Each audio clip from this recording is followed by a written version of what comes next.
Olá a todo mundo, nossa boa noite, sejam todos bem-vindos. Antes de nós fazermos a nossa prece e a apresentação da nossa palestrante, tem alguns avisos aqui que eu gostaria de passar para todos.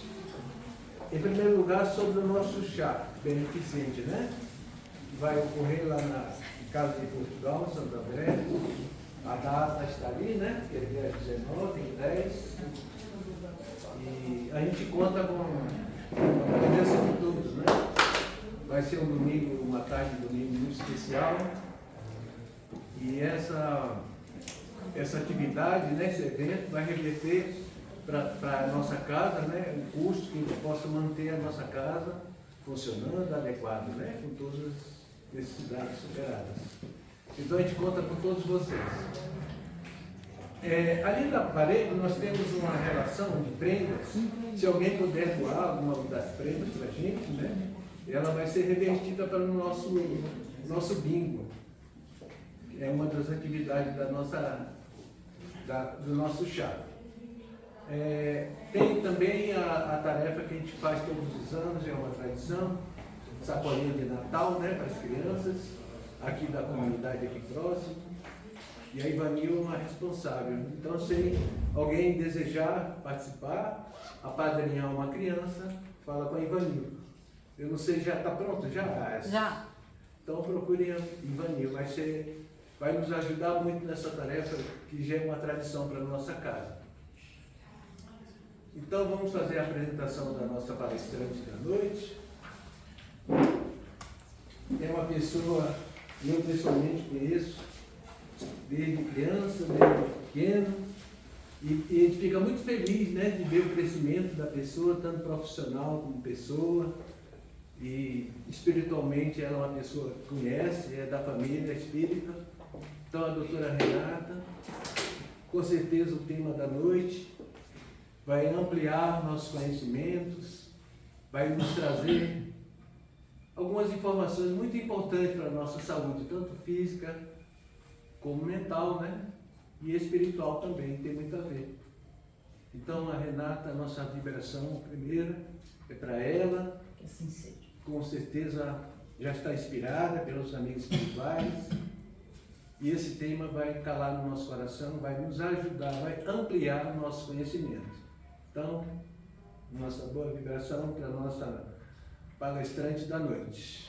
E para isso, vamos nos preparar para a nossa tarefa da noite, os nossos trabalhos mediúnicos, espirituais.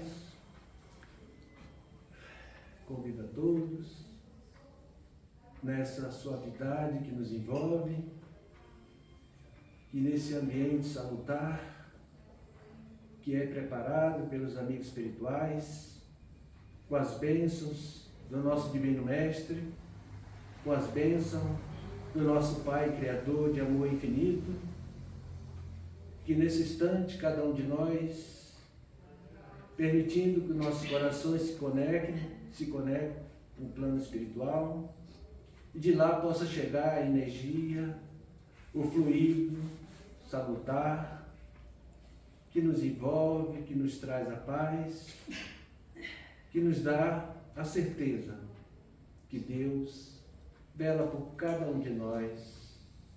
E se falarmos com esse Pai Criador amoroso, com certeza Ele nos dará tudo aquilo que é necessário para cada um nesse instante.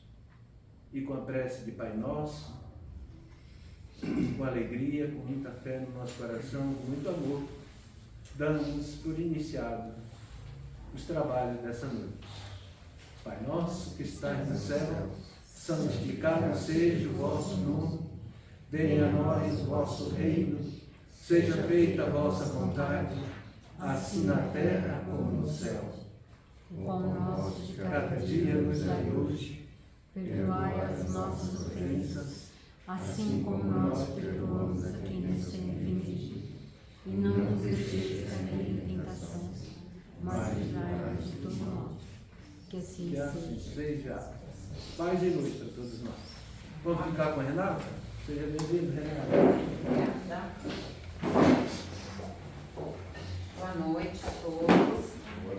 É um prazer estar aqui hoje falando com vocês um pouquinho, refletir, né, um pouco sobre o tema que eu acho que é tão importante nessa nossa jornada. Eu sou médica nutróloga e trabalho muito com paciente que vem buscando muitas vezes o emagrecimento, algum cuidado, alguma melhora na aparência, mas ao mesmo tempo eu trabalho há 17 anos já como médica, trabalho com muitos pacientes enfermos, né? E são cenários muito diferentes e quando, por vezes, né, já fiz palestra em alguns outros lugares, não dentro do espiritismo, e aí as pessoas falam, vamos conversar sobre menopausa, ou vamos conversar sobre obesidade, e eu sempre falo que eu gosto de falar da saúde dentro da menopausa, da qualidade de vida que a gente pode ter, seja numa condição ainda que de doença, seja numa condição em que eu quero uma melhora de estética ou o que o paciente ou a pessoa estiver buscando.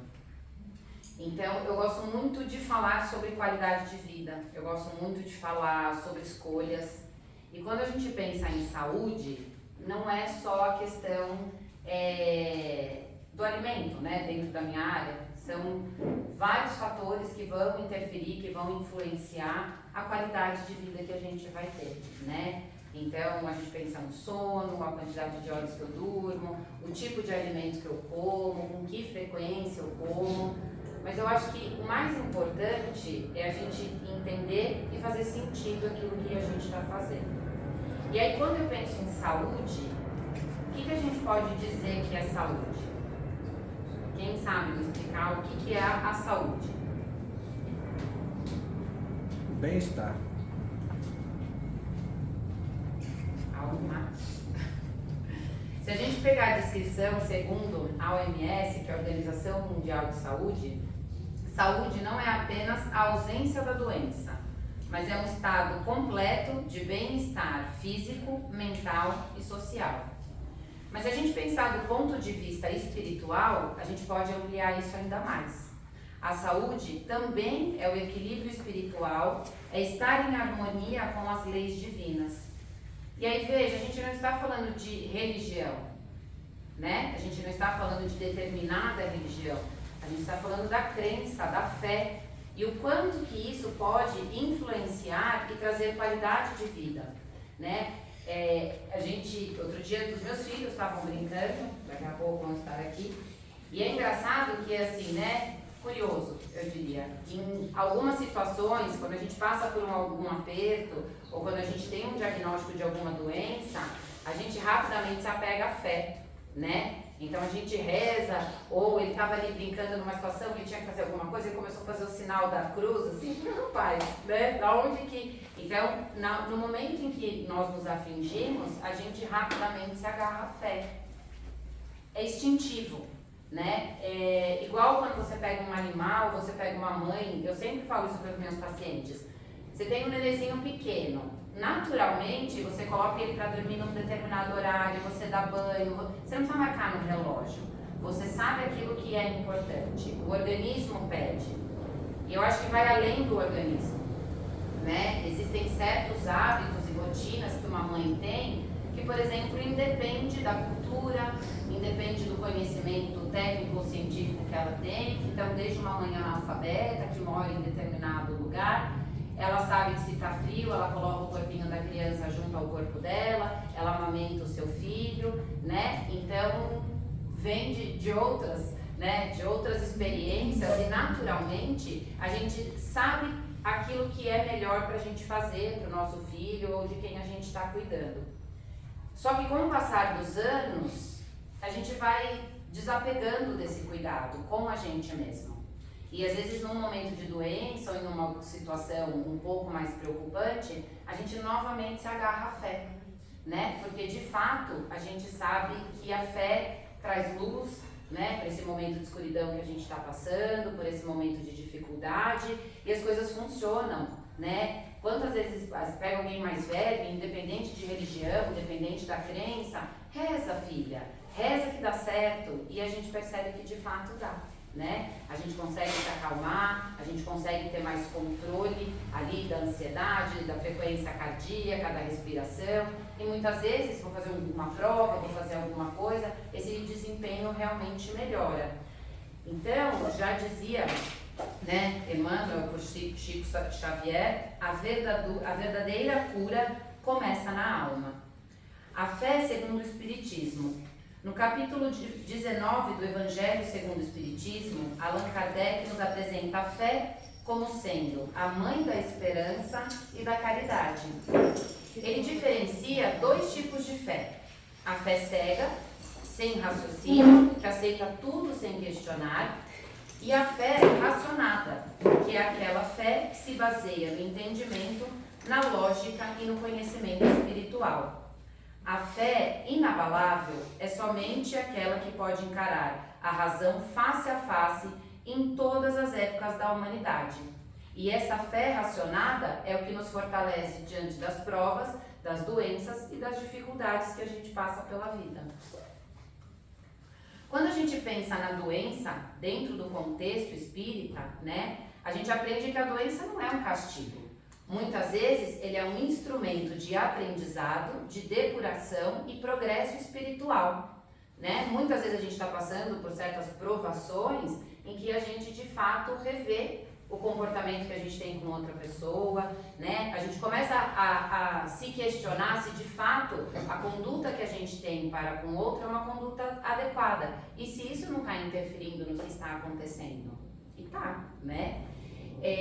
Podemos entender a doença sobre 3 aspectos: causas atuais, então são os hábitos, a alimentação, emoções desequilibradas, então o ódio, a mágoa, o ressentimento.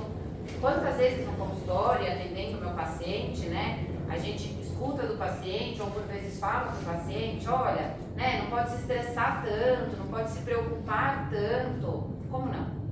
A gente sai na rua, né, uma questão de violência, trânsito, boleto, né, todos os compromissos do trabalho que a gente tem. Então, é inevitável em que existam situações em desequilíbrio. Mas a gente precisa aprender a lidar com essas situações e a gente precisa aprender também ter atitudes, ter ações em que a gente consegue diminuir o que isso traz no nosso organismo.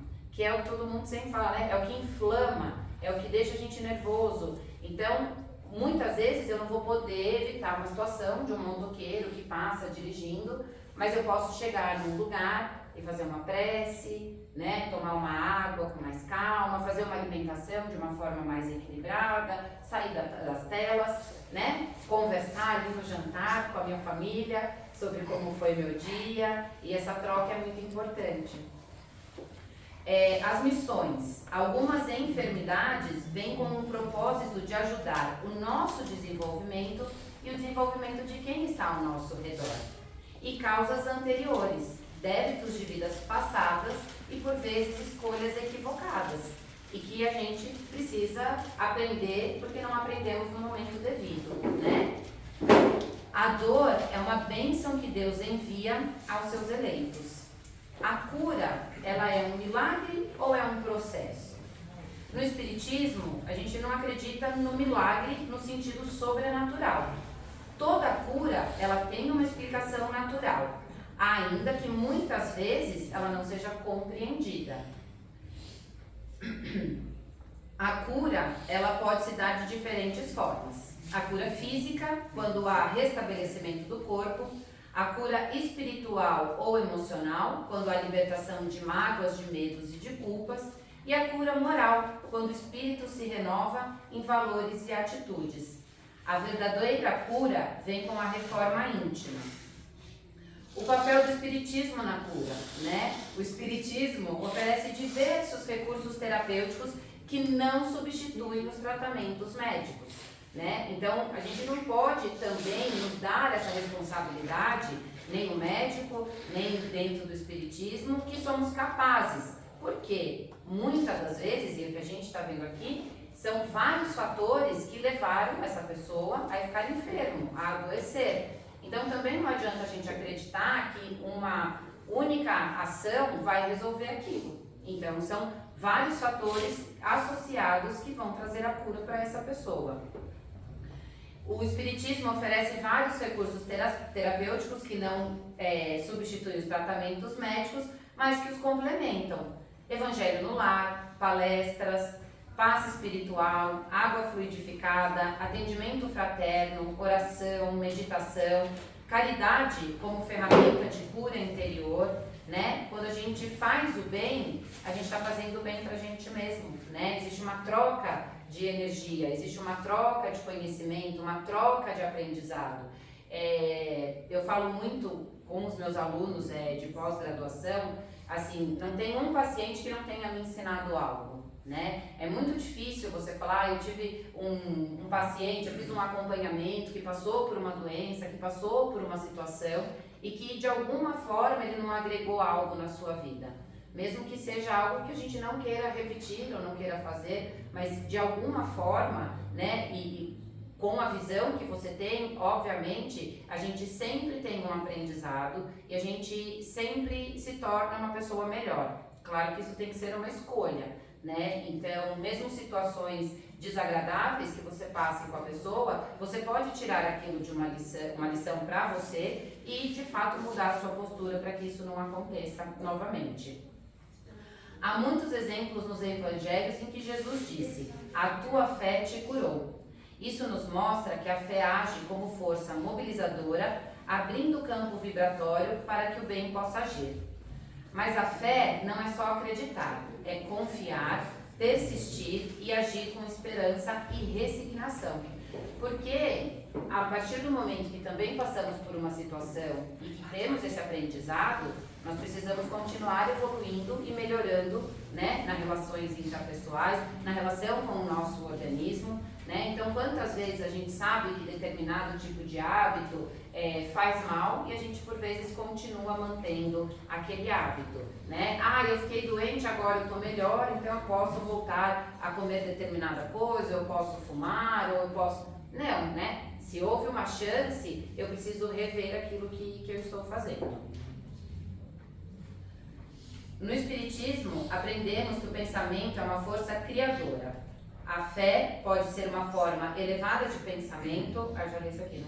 Quando acreditamos no bem, na cura e na ação de Deus em nossa vida, nossas células recebem esse comando vibracional. Isso influencia positivamente o perispírito e, por consequência, o nosso corpo físico. A fé é divina e é um pressentimento das faculdades do homem aperfeiçoado. É o germe da clarividência da intuição que desenvolve com a elevação moral. Isso está no Evangelho, capítulo 19. A fé fortalece as emoções e o sistema imunológico. Hoje, a ciência reconhece que o Espiritismo ensina há muito tempo que as emoções influenciam diretamente a saúde. A fé ajuda a controlar o medo, a ansiedade e o desespero, emoções que enfraquecem o sistema nervoso e imunológico. A confiar em Deus e sua justiça, a pessoa se sente mais segura, tranquila, esperançosa, o que fortalece o organismo como um todo.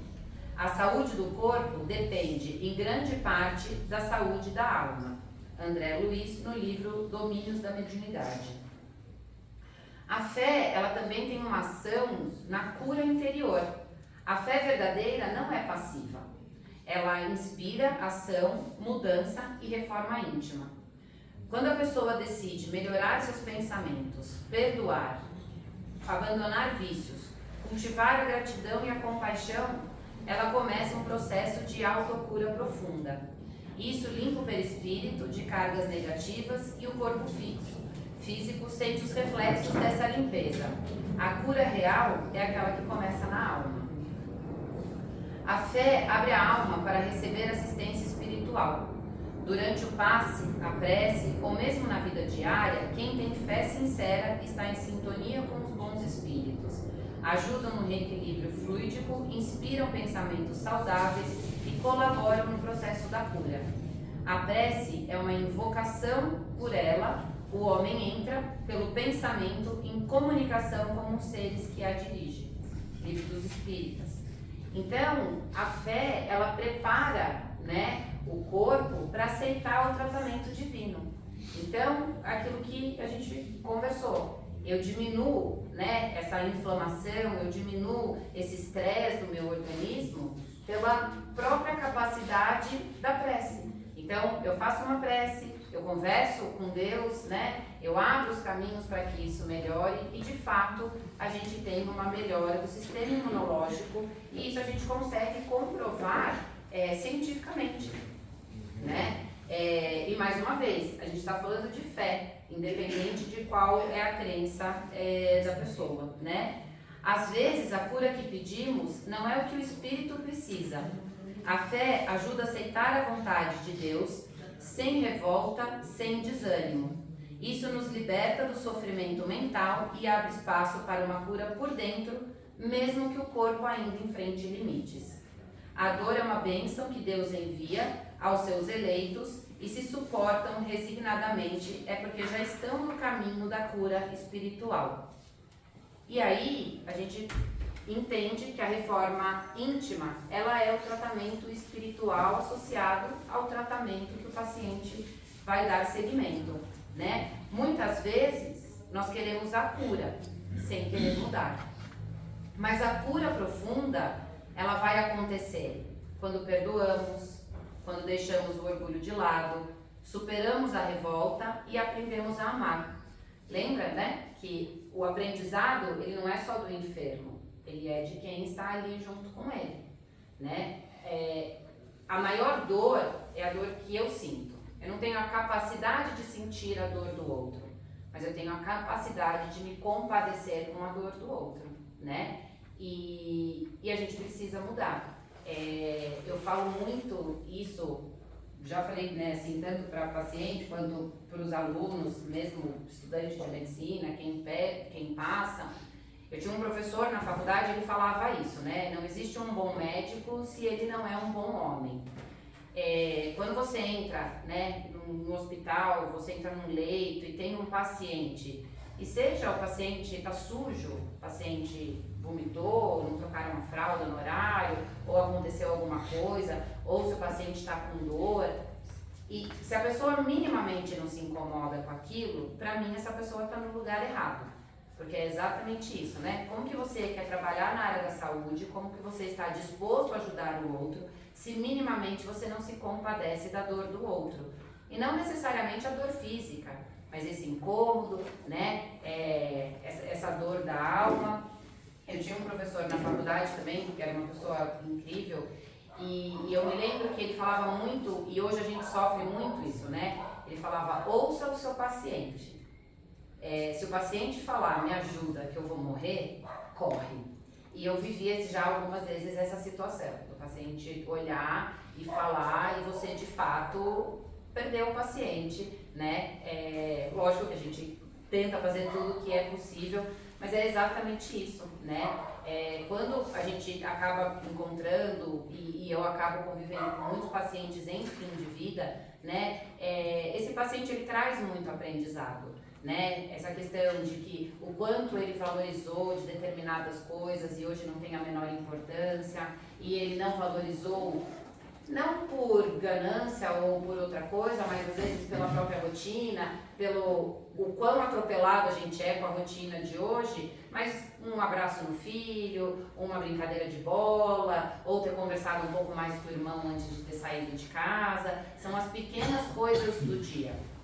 Tem um livro sobre cuidados paliativos, que é cuidado de pacientes em fim de vida, em que eles entrevistam, né, as pessoas e perguntam para essas pessoas, né, hoje, se você tivesse alguma coisa, hoje, né, se você partisse hoje, do que você sentiria falta?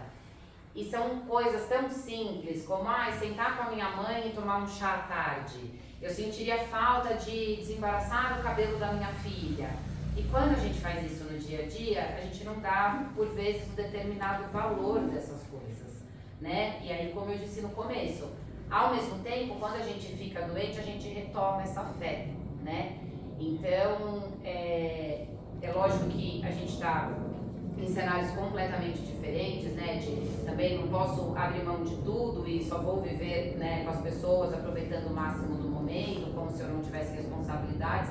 A gente entende que a gente tem muita responsabilidade, mas a gente precisa diariamente, né, valorizar o convívio com as pessoas, valorizar essa vivência que a gente tem com as pessoas, porque a gente não sabe o dia de amanhã, lembrar de ter fé e de rezar para agradecer, né, para agradecer as coisas boas que a gente tem, porque infelizmente a gente ainda acaba se apegando muito no momento de necessidade, né, e a gente sabe que ele não vai trazer só o benefício no momento da doença. A fé, né, o momento que você faz a sua prece e que você conversa com Deus, ele vai trazer benefício em toda a sua vida, mesmo que você não esteja doente. Então, é muito importante a gente entender que a fé e a cura, elas caminham juntas. A fé não é esperar que tudo se resolva sem esforço, mas seguir adiante mesmo quando não se vê o caminho todo. Quando unimos o conhecimento espírita, a fé ativa, ao amor e à busca sincera por melhorar, abrimos espaço para que a cura aconteça, no tempo certo, da maneira certa. Eu acho que a ideia era tentar trazer essa questão mesmo da gente buscar, né, sermos pessoas melhores, buscar a fé sempre que possível, buscar hábitos melhores, né? Então, rever de fato o que a gente está fazendo na nossa vida. Muitas vezes eu vou conversar, né, com um paciente, vou atender, ou... você dorme bem? Durmo bem. O que é durmo bem? Que horas você vai dormir? Dorme tarde, acorda durante a noite, acorda muito cedo. Isso não é dormir bem, isso é dormir. Será que se eu deitasse mais cedo, se eu ficasse menos tempo no celular... Será que eu não teria uma qualidade de vida melhor? Será que eu não acordaria melhor? Né? E você come bem? Como bem. O que é como bem? Qual é a quantidade de alimento que você come? Qual é a sua relação com a comida? O que a comida significa ali para você? Você observa o seu prato? Você observa o que você está fazendo? Né? Hoje, eu acho que a vida nos atropela. E aí a gente vai vivendo do jeito que dá, né? Tropeçando, come ali rapidinho no carro, falando no celular, resolvendo um problema. E a gente precisa, como eu falei, né? Valorizar detalhes que fazem diferença, que são cuidados. Então, sentar, fazer um prato bonito, fazer um prato colorido, comer com calma, olhar nos olhos da família enquanto eu estou fazendo a refeição, isso é cuidado. É cuidado com a gente mesmo, é cuidado com o próximo. E, obviamente, isso vai refletir, né? Se você não come direito, não faz a digestão direito, vai para aquela reunião nervoso, discute, e aí é um cenário muito ruim. E aí chega em casa, tá morrendo de fome, come rápido, fica assistindo televisão, deita no sofá, tem um refluxo, à noite não dorme direito, aí acorda no meio da madrugada, toma água, aí acorda de novo para fazer xixi. Então, hoje, a gente está num ciclo muito automático de hábitos muito ruins. E às vezes é tão simples a gente rever esses hábitos, e aí retomo. Quando a gente tem um filho pequeno, outro dia uma paciente minha, a gente estava conversando da questão da alimentação, e aí ela falou assim, mas chocolate não tem problema, né? Vou lá, como chocolate todo dia, às vezes como um tanto, como uma barra. Não, tudo bem, você acha que não tem problema comer chocolate? Você deixa seu filho comer um chocolate, dá de 3 anos? Não, doutora, imagina. Mas você não falou tudo bem, que não tem problema? Que você viu não sei aonde, né, o cacau? Se eu não dou pro meu filho todo dia, o que eu entendo que eu faço para eles o melhor. Eu deixo vocês comerem chocolate todo dia? O que a gente não quer para quem a gente mais ama, por que a gente aceita pra gente? Né? Por que eu acho normal comer qualquer coisa, ou não comer, ou dormir num horário muito tarde, acordar no horário errado, né? Eu entendo que se eu faço aquilo para quem eu mais amo e eu cuido, eu deveria fazer isso para mim também. Comer no horário certo, comer com calma, comer todos os tipos de alimento. Então, acho que a ideia é de fato a gente entender o que é saúde, o que é qualidade de vida, porque são coisas tão simples, né? Muitas vezes também falam, nossa, doutora, é muito fácil, né? Não, não é fácil. São ações que são simples e que dependem, muitas vezes, única e exclusivamente da gente. Mas não são coisas fáceis, porque se fosse fácil, todo mundo fazia, todo mundo estava magro, todo mundo estava bem. E é esse ponto que a gente tem que entender. né? Nem tudo que é simples é fácil de ser feito. E aí, diariamente, eu preciso fazer uma escolha. Eu vou comer o chocolate ou eu vou comer uma fruta? Eu vou dormir no horário adequado ou eu vou ficar vendo meme no celular? Né? E de vez em quando eu posso ver, de vez em quando eu posso comer o chocolate, não tem problema nenhum. Mas no dia a dia, eu preciso fazer escolhas mais conscientes, escolhas mais saudáveis e com certeza eu vou ter uma consequência positiva disso. Vou estar mais disposto, vou acordar mais disposto, né? Vou minimizar o risco de ter doença, consequentemente fazer tratamentos, isso tudo, né?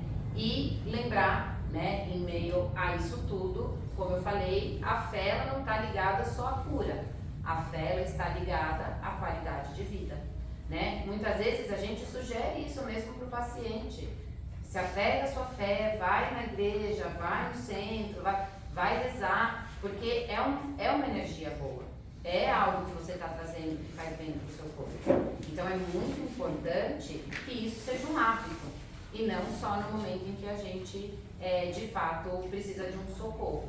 Assim como dormir bem, assim como comer bem, assim como fazer atividade física, todos são hábitos que a gente pode ir construindo, certo? Acho que é isso, né, que eu queria trazer um pouquinho de informação hoje, das escolhas que a gente faz no dia a dia e agradecer o convite de vocês, se alguém tiver alguma dúvida, alguma coisa.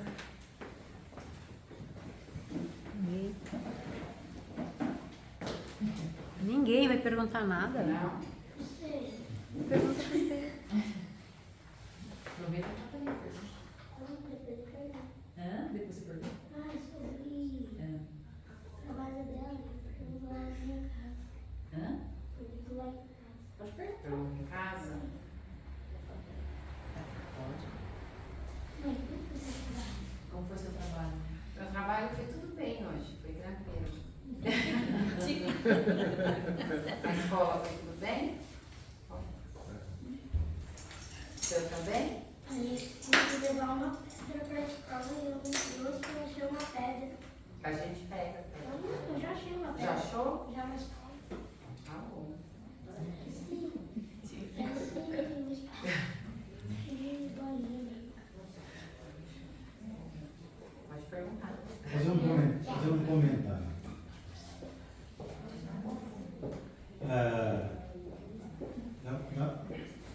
Dá parabéns, né? Porque você, de uma forma assim, calma, bem sucinta, você conseguiu trazer essa conjunção entre o plano espiritual e o plano material, né? É muito esclarecedor e pensando que a gente já entende algumas coisas nesse sentido, mas realmente para que nós venhamos a nos modificar, né, nos aprimorar, né, em todos esses aspectos, é muito difícil. Não é fácil não, não é verdade? Porque nós vamos encontrar dentro de nós mesmos uma série de condições, vamos assim dizer, até de evolução, logicamente, né, que nós às vezes nós não compreendemos.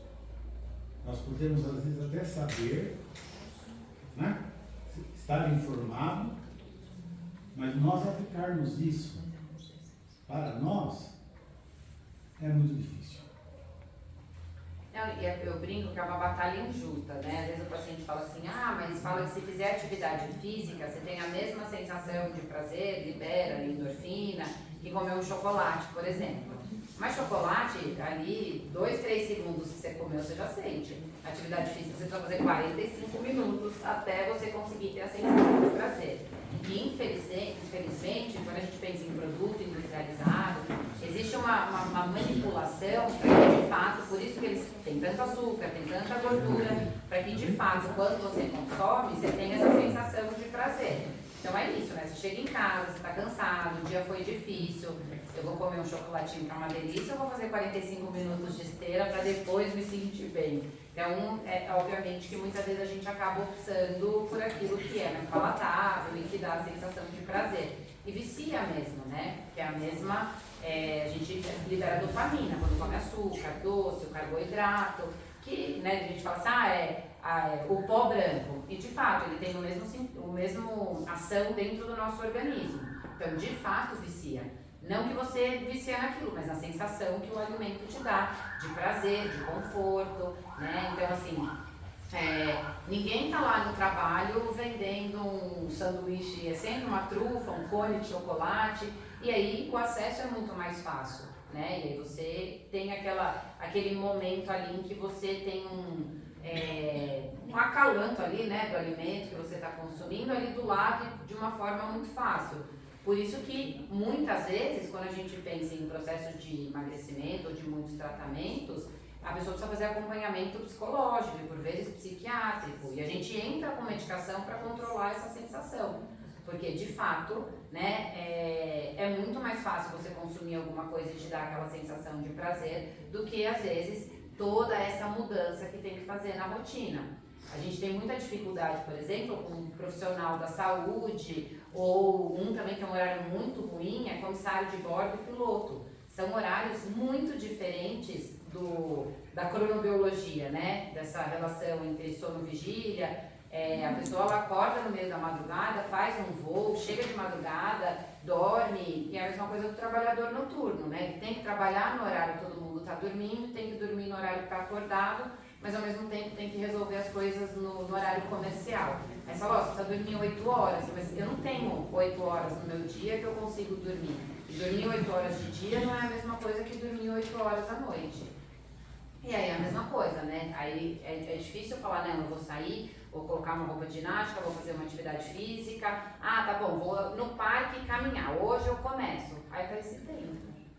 Você não faz, tá garoando, tá chovendo, aí fica a moça lá. Vai pra cama. Exatamente, né? Então, assim, é uma batalha árdua, mas obviamente que são escolhas conscientes e que a gente precisa achar esse caminho em que a gente consiga fazer coisas mais saudáveis. Mas é interessante isso, né?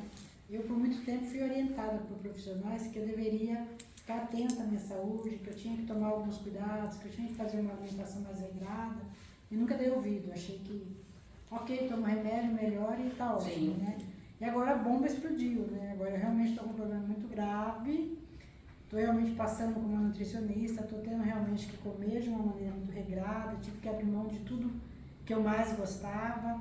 E é isso que você fala, se a gente vai fazendo no dia a dia, eu tenho uma esofagite gravíssima, aqui no refluxo, e eu comia muito rápido, né? Por causa desse negócio de trabalhar, você tinha meia hora para almoçar, então você come muito rápido, aí não mastigava a comida, e aí você leva esse hábito, né? Depois aí em casa você come lá sentado no sofá, de frente para a televisão. Já deita. E aí ela falou, olha, Ivone, você não pode fazer isso de jeito nenhum, você tem que sentar, é isso que você falou, montar um prato, ter o olho atrás, se sinta atraído por ele, e comendo devagar e pensando na comida, só na comida. Então, aí depois que eu comecei a fazer isso, hoje faz uns 2 meses eu realmente não tive mais crise de hipoglicemia, né? Não tive mais azia, estou bem melhor. Mas o que? Eu precisei realmente levar A gente precisa tomar um susto reaprender, que é um pouco até da gastroplastia, né? Faz a gastroplastia redutora e aí a pessoa fala, você reaprende a comer na marra. Então você vai pro líquido, né? Começa com água, chá e gelatina, vai pro líquido sem resíduos, vai progredindo essa dieta, porque você pegou um estômago que estava desse tamanho, deixou pequenininho, desviou. Então a pessoa precisa aprender a comer de novo. E assim, lógico que hoje a abordagem mudou muito também, né? Quando eu comecei a trabalhar, eu me lembro assim que tinha muitos pacientes que passavam com endócrino e me falavam, você não pode voltar, que não é um grosso, né? Fala que eu não faço as coisas que eu não quero e tal. Porque de fato tinha essa visão de que assim, a pessoa que era acima do peso, é vagabundo, não faz as coisas, come porque quer. Hoje a gente tem uma visão completamente diferente sobre a obesidade, uma abordagem completamente diferente sobre a obesidade. Mas é fundamental que o paciente entenda que são escolhas, né? Então assim, eu posso tomar o remédio, eu posso fazer a cirurgia? Você pode, mas eu tenho um paciente que toma lata de leite condensado. A cabeça não mudou, a postura não mudou, ele só adequou o tipo de alimento que ele vai conseguir consumir e tem todas as consequências disso. Então, assim, a vida saudável, como, né, é um hábito. Então você começa, né, quando a gente era criança, ou você fica, vai tomar banho, não quero, vai tomar banho. Aí você e fica pedindo, insistindo. Hoje a gente chega em casa e fala, nossa, não vejo a hora de chegar em casa e tomar um banho. Se torna um hábito, se torna um prazer. Atividade física também é possível. A alimentação também. Eu posso ter prazer e comer coisas saudáveis. Não que eu precise comer todo dia, nossa, exatamente tudo equilibrado, tudo certinho, né, nas proporções. Não, mas eu tento manter o equilíbrio na maior parte dos dias. Quanto a gente come melhor, é exatamente isso. A qualidade do meu sono melhora, porque eu não tenho mais o sintoma do refluxo, eu não tenho falta de ar, eu não tenho tosse, eu não tenho dor no peito, né? Então você consegue ter uma qualidade de sono melhor, acorda se sentindo mais disposta. A gente tem um reloginho, né, biológico, que é o nosso ciclo circadiano, e isso vai liberando hormônio no decorrer do dia. A minha concentração melhora. Outro dia, também conversando com um colega, eu falei assim, nossa, se a gente soubesse o quanto que ficar em jejum melhora a concentração, porque sabe aquele negócio de, come um chocolatinho na hora da prova, nunca mais, eu só faria prova em jejum, porque a gente fica muito mais atento, o corpo fica muito mais ligado quando a gente está de jejum, e obviamente precisa pegar o jejum da forma adequada, mas a gente está ainda aprendendo, né? O próprio profissional da saúde ainda está aprendendo sobre isso. Até fica aquela coisa, né? Ovo, hora é vilão, hora é mocinho, come, não come. Eu acho que quando a gente pensa no equilíbrio, né? Uma quantidade adequada do que eu vou consumir, respeitar o horário. Assim, eu gosto muito desse exemplo. Assim, você faria isso para o seu filho? Você daria isso para o seu filho pequeno comer nesse horário? Não. Então, com toda certeza não é para você fazer, né? Existe um instinto nosso de sobrevivência, de cuidado, e a gente consegue ensinar o nosso corpo a comer uma quantidade adequada, a gostar dos alimentos. Mas eu detesto agrião, só que agrião... Não, você detesta, você não come. Não tem que você comer agrião, sei lá, come rúcula, come outra coisa, não preciso comer. Mas a Nutri falou que eu preciso comer folha escura. Mas não precisa comer agrião se você não gosta, né? Eu não gosto de maracujá, não como de jeito nenhum. Nem na caipirinha, né? Então você consegue se adequar, consegue comer de uma forma adequada, sem que você se desrespeite. Eu já peguei muito paciente que falava assim, doutora, é muito fácil fazer dieta. É só comer o que eu não gosto e não comer o que eu gosto. Completamente errado. Como que você fala pra mim que você vai ter qualidade de vida todo dia fazendo uma refeição, comendo coisas que você não gosta? Não tem o menor sentido. Mas eu não preciso comer aquilo que eu gosto diariamente. Eu não preciso comer uma lasanha e um filé à parmegiana todo dia, que eu adoro. Mas de vez em quando eu posso comer. E eu posso comer salada todo dia e gostar. Né, Bê? Doutora, eu acho que eu tive que aprender tudo isso, porque eu tinha refluxo e tive que aprender. Mas começou pela mesa, assim. Você põe uma toalhinha, arruma direitinho. Eu moro sozinha, então a minha refeição é eu sozinha. Então a médica falou, começa fazendo isso, arruma bem bonitinho, põe a melhor xícara, não fica só usando aquela, né? E arruma tudo bonitinho. Você almoça sentada na cadeira, nada de sofá, nada de cama, sem celular, né? Sem celular.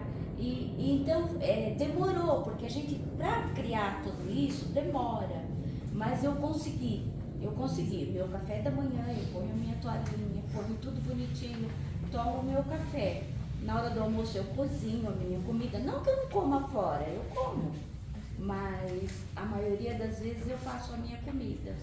Mas eu acho que assim, essa ideia é exatamente isso. Se um dia a senhora for receber alguém na sua casa, não é isso? Não ia fazer uma mesa bonitinha, colocar um prato mais bonito, um copo, né? Eu vou fazer um suco natural para essa pessoa. Por que a gente não faz isso pra gente mesmo? Tem que ser pra nós, né? Exatamente. É claro que eu posso fazer isso pros outros, mas no fim das contas, quem a gente tem é a gente mesmo.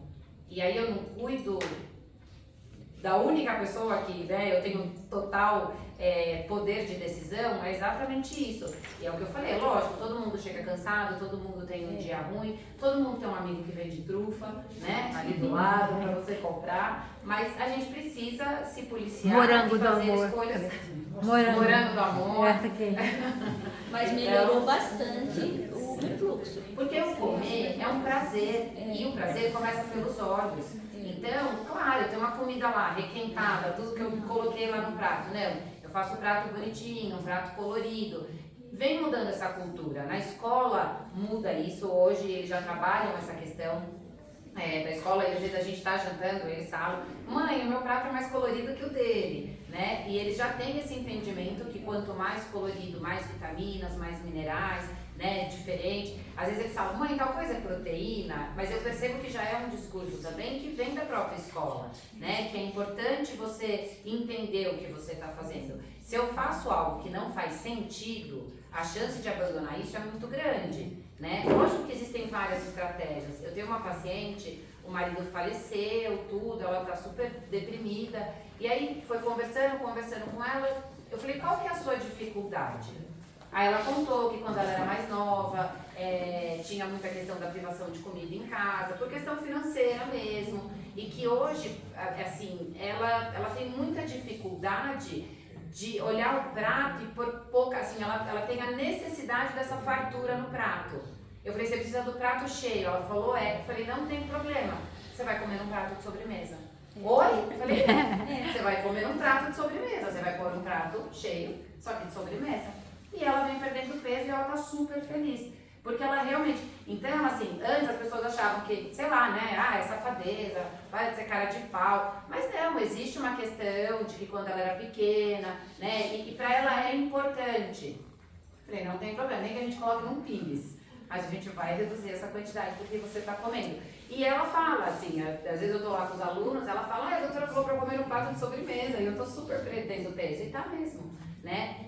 Mas esse, é o cuidado, ela gosta de montar o prato, ela gosta de fazer o prato, e é um cuidado, que é o que eu falo, né? A gente tem esse cuidado com o outro, mas a gente não tem esse cuidado com a gente mesmo. E a refeição, ela tem um sentido, né?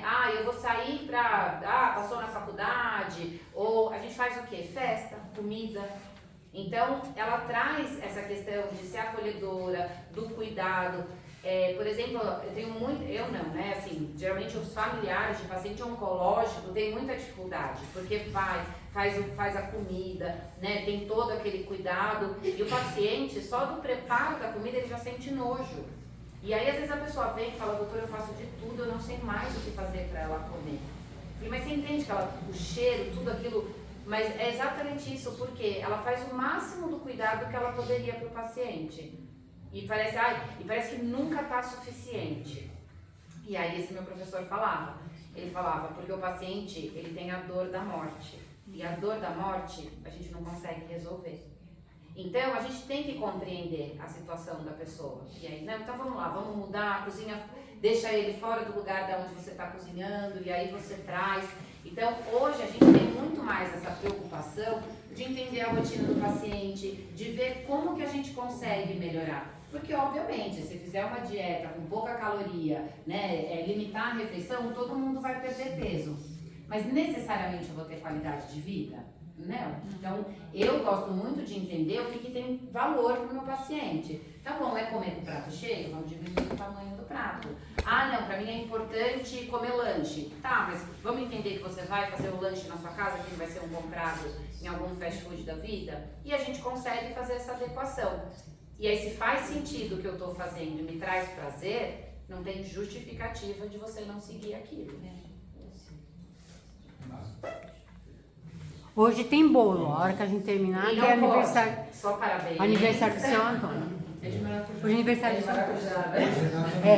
Tem bolo pra ele. Renata, vamos a algumas vilanias. Adoçante artificial, química, versus açúcar. Um problema que eu tenho, que eu até conversei com a médica que fez a cirurgia da minha madrinha, ela falou, te dá dor de estômago artificial, elimina, mas modere no açúcar. A sabe que tem a questão da glicemia, tudo, você vai ter outros problemas. Isso é uma outra coisa. Há pessoas que elas fazem as marmitinhas para a semana. E é sempre o mesmo alimento que você está a semana inteira comendo. Então você vai lá, um pouquinho de cenoura, um pouquinho de brócolis, arroz, feijãozinho, não sei o que dá. Está feita uma série, 7 dias você vai fazer a mesma alimentação. Essa questão de você estar comendo o mesmo tipo de alimento vários dias seguidos, o que isso pode te ajudar ou não por você estar com a mesma alimentação. Então isso é uma coisa também que a gente precisa se atentar. Por mais colorido que tenha, se ela sempre repete, você está sempre com o mesmo nutriente. Assim, que a gente avalia um pouco de nutriente, então a gente tem os macronutrientes e os micronutrientes. O macronutriente é quando eu falo de proteína, carboidrato e gordura. Então, quando eu vou separar o alimento, ali de 50% a 60% tem que ser carboidrato, uns 20% gordura e 30% a proteína.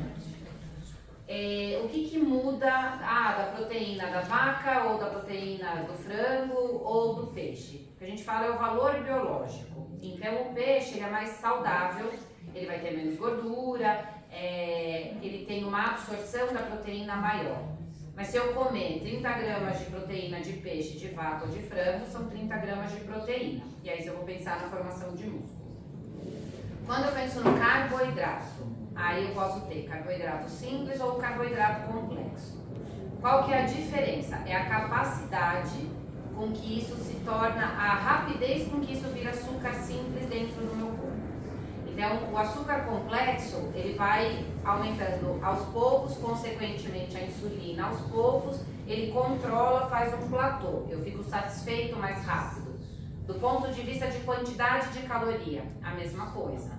Quando eu como um carboidrato simples, ele sobe a glicemia muito rápido, eu faço um pico de insulina, eu faço queda dessa glicemia, a insulina fica mais um pouco e faz queda mais rápido. O que acontece aqui? Eu sinto fome de novo. Então, eu posso comer a mesma quantidade de caloria, mas eu vou sentir fome mais rápido.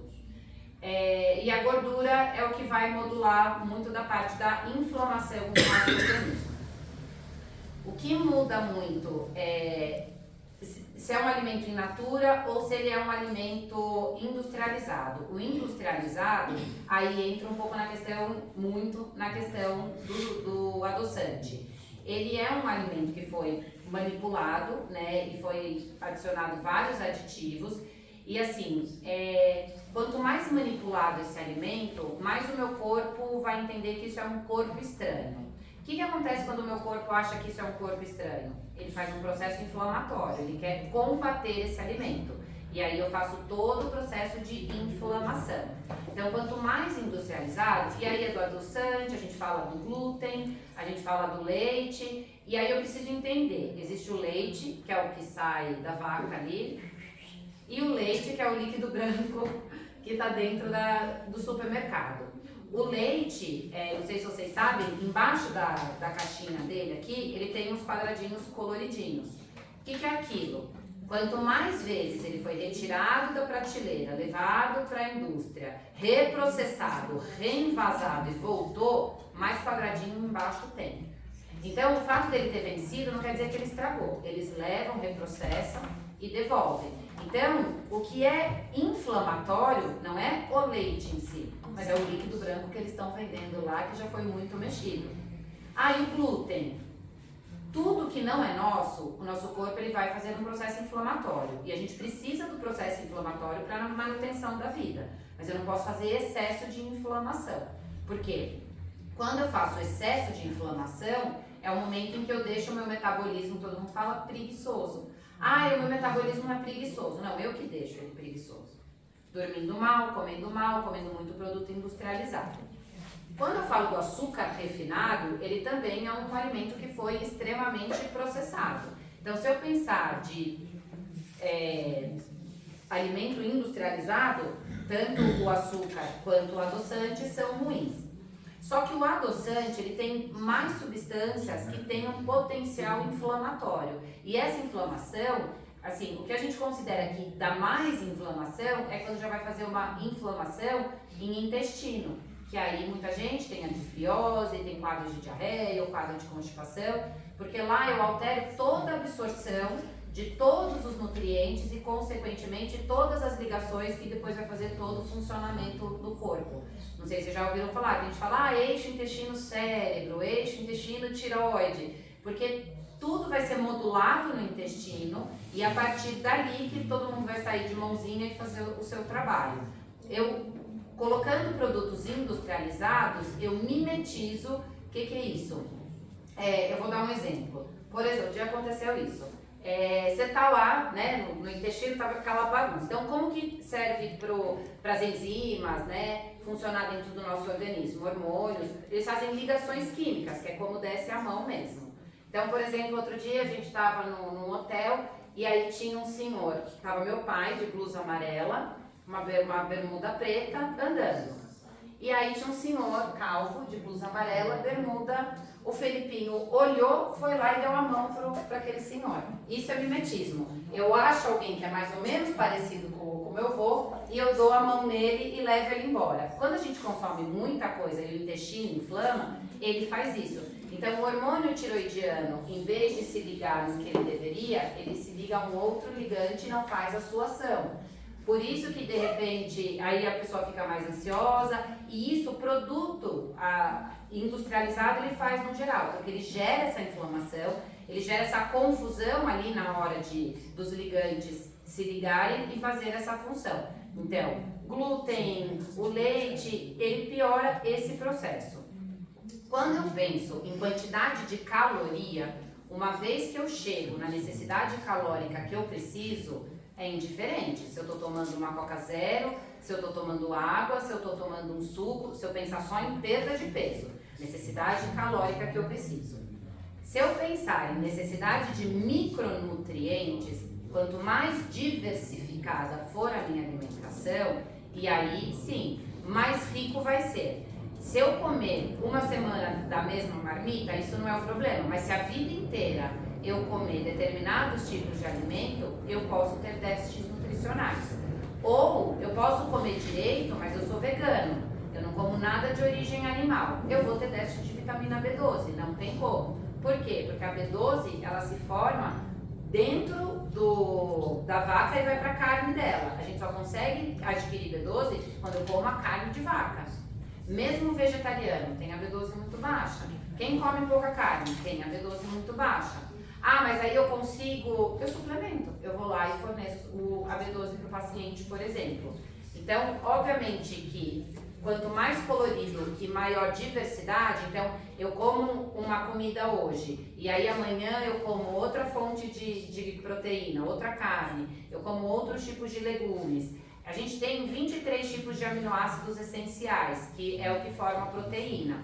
Então, pensa a quantidade de alimento que de fato eu preciso diversificar para ter esses 23 aminoácidos, que são os ligantes que vão permitir essa ligação no intestino. Então, são coisas muito diferentes.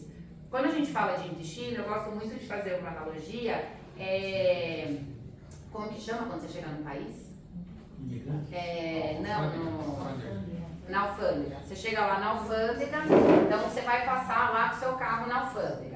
Então, né, os carrinhos estão lá todos em fila, você chega, você mostra seu passaporte, tem um guardinha ali, tem a cancela, aí mais pra frente ali tem mais polícia que fica de olho. Então eu chego lá, eu mostro que eu sou a Renata, que eu estou liberada, que eu posso entrar no país, ele olha no computador, vê se está tudo certo, me libera, a cancela abre, eu passo e vou tomar o meu caminho. Tenho que seguir ali. Basicamente é assim que o intestino deveria funcionar.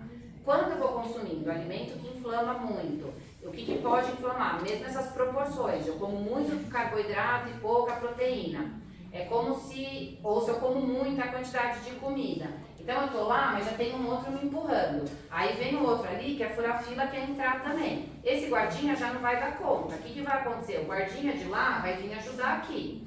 Só que aí o que acontece? O guardinha de lá que tá aqui, ali não tem ninguém. Aí a galera começa a entrar por ali, começa a entrar, e vai, e vai. E aí isso daqui já vira uma bagunça. Quem tinha que entrar não entrou, o menino quer pegar na mão ali, pega na mão ali. É mais ou menos isso que acontece. E aí todas as moléculas, aí vira a invasão do Capitólio, né? Ninguém sabe quem quer quem, isso é a desbiose. Na verdade, você perdeu completamente uma organização estrutural que você tem, né, em nível molecular, para que a coisa aconteça. Cada alimento e cada proporção vai interferir de uma forma. Quando você pensa no tratamento, parece muito simples. É só comer direito, dormir direito, fazer atividade física regular, né? É fácil. Mas quando de fato você vai para a prática e você vê todo esse cenário, e quando o paciente ele já está ali, né, na invasão do Capitólio, que é aquela bagunça, quer dizer, você precisa organizar tudo, e aí a pessoa tem muito sintoma, né? Ela tem sintoma de refluxo, ela tem dor de cabeça, ela tem mialgia, ela tem dor. E hoje o que a gente vê? Que isso tudo interfere na evolução de Parkinson, de Alzheimer. Por quê? Porque desde o comecinho o pessoal não está dando a mão para quem tinha que dar. E vai bagunçando todo o organismo. Então, mais uma vez eu falo, parece muito fácil, né, resolver o problema, mas na prática não é, porque cada um sabe como que é a sua rotina, né, onde o seu calo aperta, e aí, dentro da minha profissão, eu vou tentando ajudar cada um ir para o caminho mais adequado, né, e isso vai interferir em várias coisas. Então, assim, mais uma vez eu falo, por isso é muito importante fazer sentido o que eu estou fazendo. E a gente faz isso com informação. Então, quando eu entendo que do ponto de vista de saúde intestinal, açúcar e adoçante, os dois são bem ruins. O adoçante consegue ainda ser pior. Quando eu penso em caloria, na minha glicemia do diabetes, é melhor o adoçante do que o açúcar. O que é o melhor? Não usar nenhum dos dois. Eu não uso nenhum dos dois. Ou eu aprendo a adoço com tâmara, né, com mel, que lógico, né, sendo natural, tudo direitinho é melhor, ou eu aprendo a tomar café. Só que a gente precisa entender como isso impacta também. Às vezes a pessoa fala, doutora, café, né, o açúcar do café é um problema? Não sei, quanto café você toma? Eu tomo 6 copos por dia. Eu acho que é, né? Não, doutor, eu tomo um café por semana e olha, você nem sabe tomar café, né? Uma vez por semana bota açúcar mesmo e toma, tá tudo certo. Porque eu falo, quem sabe tomar café não adoça, né? Sente o próprio sabor do café. Então é isso que a gente precisa entender, o quanto que desse hábito impacta no dia a dia. Muita gente faz atividade física, faço caminhada, não faz. Caminhada não é atividade física, é meio de locomoção. Né? Vou de ônibus ou vou a pé. Aí isso é a caminhada. E aí a gente, como eu falei mais uma vez, né? Para eu pensar em melhora, desempenho, eu preciso fazer lesão muscular, eu faço lesão muscular fazendo força e repetição, e aí eu ganho massa, perco gordura, e como eu falei, né? Você vai entendendo, as coisas vão fazendo sentido, só que o resultado é muito maior, né? Quando você começa a fazer atividade física, que você para de ter uma dor nas costas ou uma dor de cabeça, aí você come melhor, é muito isso, né? Como o glúten tem esse potencial inflamatório, e aí quando você tira o glúten, você tira muito o industrializado, e a pessoa melhora muito, porque a inflamação melhora, nossa, tirei o glúten, curou. Não, você não curou nada. Você está só melhorando o seu terreno biológico, você está melhorando a sua qualidade celular, você está melhorando a capacidade das ligações do seu intestino, do seu corpo como um todo, e aí você dorme melhor, você se sente mais disposto, mas isso tem que ser sustentável, né? Eu fiz, agora fiquei ótimo, e aí eu volto para aquela rotina. Eu vou voltar para aquele físico, eu vou voltar para aquela desempenho cognitivo, eu vou voltar para aquela rotina que eu tinha antes. Por isso que eu acredito que tem que ser uma mudança mais lenta e sempre uma mudança sustentável. E isso a gente diz tudo, né? Custo do que você vai comer, da atividade física, de tudo. Só para a gente finalizar, que está 9 horas, né?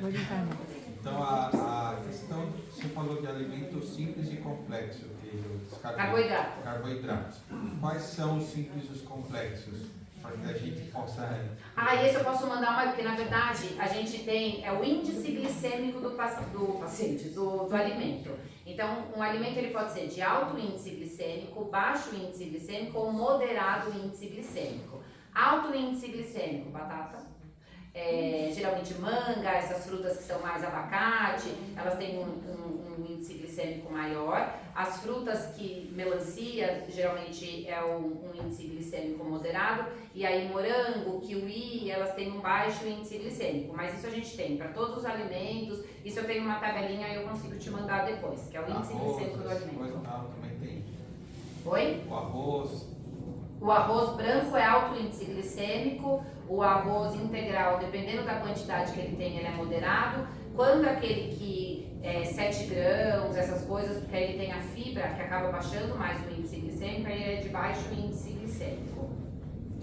E aí a ideia é, baixo índice glicêmico eu posso comer com frequência, moderado, moderadamente, e o de alto índice glicêmico, a ideia é que ele seja abolido da alimentação, assim, na verdade minimizado, né? Você não vai tirar tudo, mas você vai reduzir a quantidade e a frequência com que você consome. Doutora, é só para saber se é verdade, que eu lembrei de uma coisa agora que dizer que quem tirou a vesícula tem que consumir mais vitamina K porque acarreta problema no fígado e outros. É verdade isso? A vesícula, ela faz a emulsificação de gordura, né?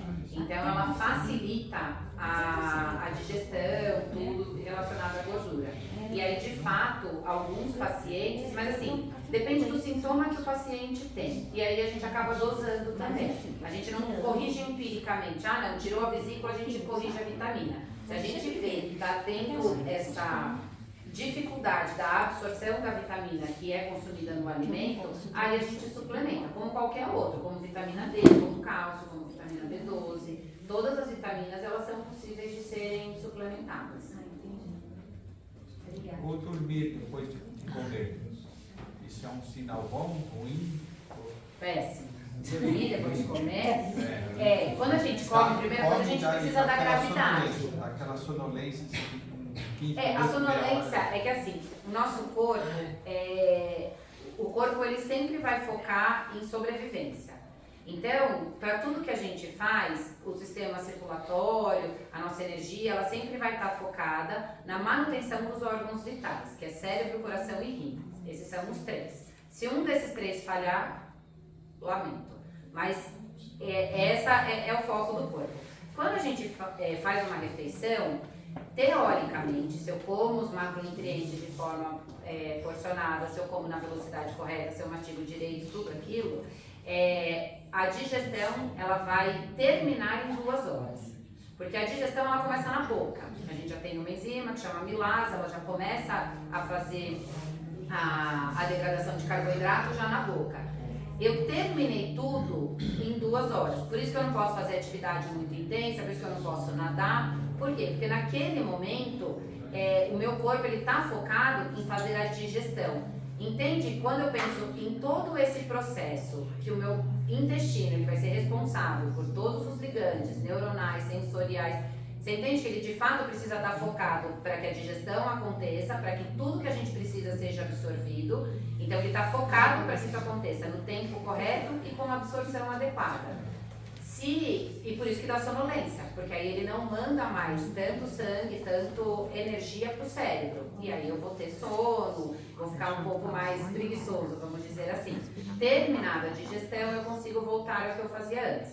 Obviamente que quanto mais eu como, maior o volume, mais rápido eu como, mais eu vou atrapalhar o processo de digestão. Então, por isso que tem uma quantidade adequada, eu preciso comer devagar, mastigar de forma adequada, para tudo ir facilitando. O Alexandre mandou te dizer que ele só está esperando você para ele encerrar, porque ele vai dar o último passo em você. Ele mandou falar beijo, tchau. É porque é muito bom. É ótima, é ótima. Mas já, por mim, ela ficava aí mais tempo também. A gente combina uma próxima. Uma continuação. É um aprendizado pra gente, né? Ela começou falando da fé e terminou com a saúde. Muito legal. Agora vamos fazer o encerramento. Faz aí, Renê, o encerramento. Eu? Você que chegou agora. Cheguei faz 20 anos. Desculpa, Renan. Imagina.